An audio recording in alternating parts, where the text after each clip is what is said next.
இந்த dam brush வந்து இதில் வந்து ப்ரஷ் பண்ண போட்டுட்ருக்காங்க. தண்ணி வந்து சீப்பேஜ் ஆகக்கூடாதுன்றதுக்காக. அப்படியே இங்கே பாருங்கள்.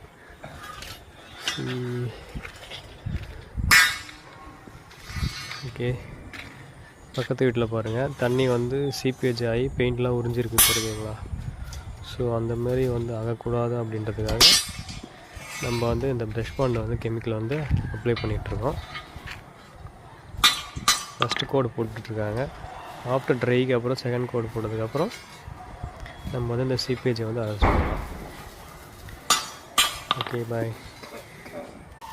நான் வந்து இந்த ப்ரஷ் பாண்ட் கெமிக்கலை வந்து எப்படி யூஸ் பண்ணுறதுன்னு வந்து ப்ரீவியஸ் வீடியோஸ் போட்டிருப்பேன். அந்த டெரஸ்லாம் வந்து எப்படி அப்ளை பண்ணுறதுன்னு, டெரஸ், பாத்ரூமு, ரூஃபில் வந்து எல்லாமே அப்ளை பண்ணுறது எப்படின்னு போட்டிருப்பேன். அதை போய் டவுட்னா பாருங்கள். எப்படி மிக்சிங் ப்ரொசீஜர் எல்லாமே